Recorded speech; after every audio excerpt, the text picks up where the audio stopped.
the oscillations that people kind of do well or do badly in a certain game.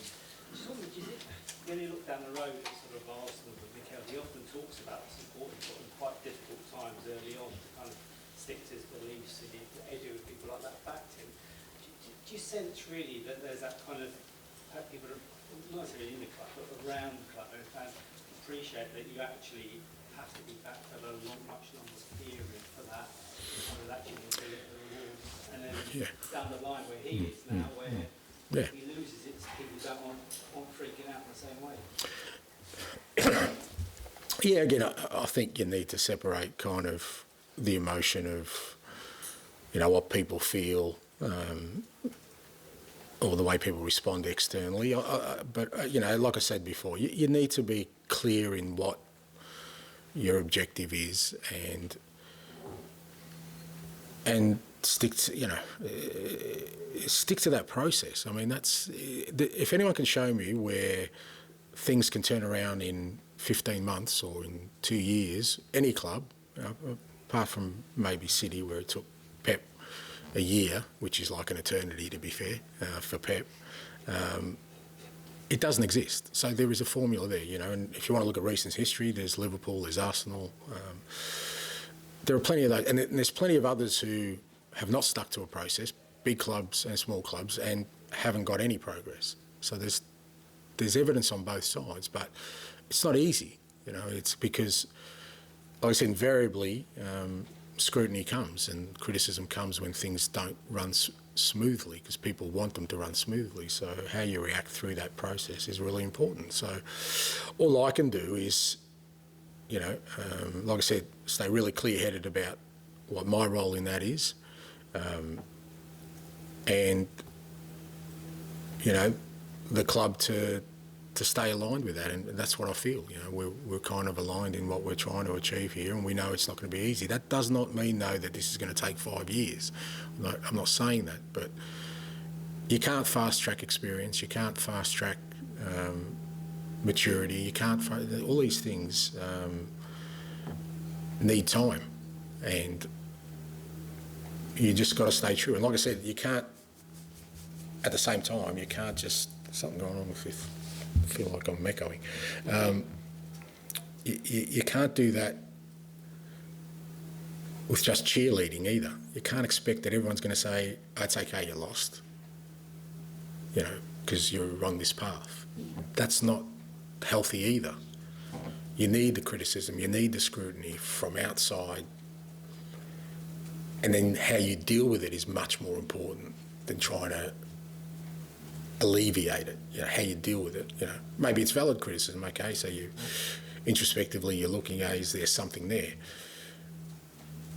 But whether it's valid or not valid, if you just jump at the first time because you're going, oh my God, if we lose again, they're going to come for us, then there isn't really a process. All you're trying to do is, create some sort of utopia that doesn't exist in football. So this is part of the process. I keep saying I enjoy this bit because this is the hard bit, and it has to be a hard bit.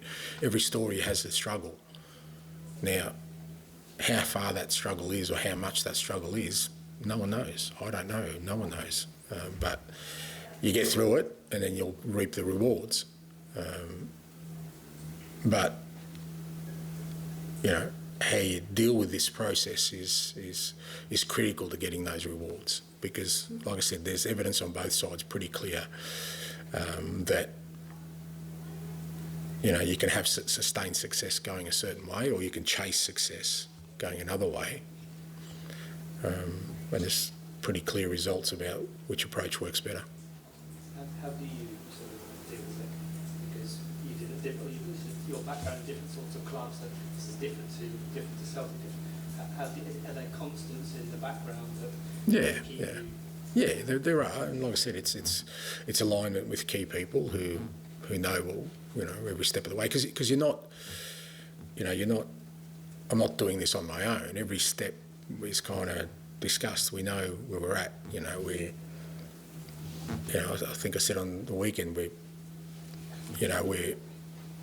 struggling in difficult moments because we lack some maturity, leadership. Now, there's two ways of dealing with that. You can either go and buy it, acquire it, or you can wait for it to develop within your own group, we've gone down this way because I think that's the better way for me. But with that process, it takes time and experience. You've got to go through tough times. I can't artificially create tough times for the guys to see how the guys respond. They have to come at us. And it's not nice and it's not pleasant and no one enjoys it. I certainly don't, but it's necessary.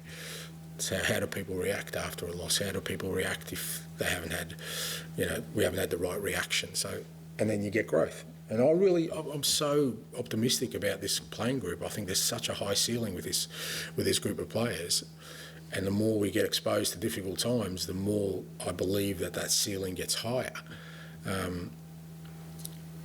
So we've just got to stay, from my perspective, how I deal with it is I just, have clear markers that we kind of look for to charter our progress and focus on that. And as I said, don't be afraid of criticism or scrutiny coming your way. It's healthy, it's good, because that shows me how people react.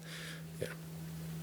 Paul, are you expecting to play a bunch of academy kids in City's team tomorrow, or do you think there was something else going on there? I don't know, but I think if you look at sort of Pep in this competition, he's always pretty heavily rotated through his whole time there. I think they won 4 in a row, didn't they? Carabao Cups. He does seem to be suggesting there's going to be more rotation this time. Don't you think we should say that? No, but he's not playing his kids. And no disrespect to Pep's kids, but they're good players. They're at City. I mean, they've got a pretty good program there. They've invested a lot. Don't look at the ones who are just playing City. Look at some of the ones who are playing around. I think Pedro was part of that at one stage. So if you're part of the City, infrastructure, you're a good player. Look, we're expecting a tough game, and that's what we want. But irrespective of who they put out, we want to win tomorrow. We want to stay in this competition. We want to put in a strong performance. We're at home, and we're playing City, which we expect to be a tough game. I'll ask really because people will regard you as favourites if that does happen. What you thought of that? Whether that brings any pressure or... No, it doesn't really matter. I mean, it's really irrelevant whether we're favourites, underdogs, whatever it is. It's, in cup competitions, that's the beauty of them. That irrespective whether you're favourite or underdog, it doesn't really matter. It's about performing on the day. You always say that you're a winner and you want to win things, you want to win every game. The argument's been made in the past that if you lift a trophy like this, it can help create success elsewhere because it snowballs, right? But you also say that you want to see progress over the whole course of the 38-game season in the Premier League.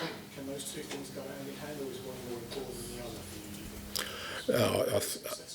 think? I think, look, in my mind, I think they go hand in hand, but I still feel progress in the league is a better indicator. Because I just feel then that you're putting yourself in a position every year to win cup competitions or compete in every competition. Because, like I said, that's the only thing you can strive for. You can't guarantee success. No one can. Doesn't matter how much money you spend, doesn't matter who you are. You can't guarantee it. But you can put yourself in a position. So I think you do that. If you're strong in the league on a consistent basis, I think it by extension, you should be strong in all these cup competitions. Because like I said, cup competitions, knockout competitions, by their nature, can be pretty tricky anyway. So I think that's still where I think our most meaningful progress lies. Winning a competition, is it positive? Absolutely. Our supporters will love it. It's great for the club. Yes, you get that winning feeling too. But as I was saying before, it ain't the panacea for everything, obviously. You think maybe it could give a false impression if you don't win the trophy, if you're not the progress is only that you're going to see? Well, I mean, I don't. Who knows? I just don't. Today, I just don't know today as well. Because, like I said, I've got a manager who won 2 in the last 2 years. That's just got the sack. Yeah. So, like I said, everyone tells me just win a trophy and you'll be fine. I don't think so. I think the measures these days are constantly shifting, and there'll always be something that people seek to be better. So what's more important for me, like I said, is us getting to a space where we're consistently challenging for all honours, and if we're there for that, in that space, like, you know, the big clubs are, and where we should be, then, you know, I think the rest will take care of itself. Okay, thank you very much. Thank you. So, Good luck tomorrow. thanks. Thanks.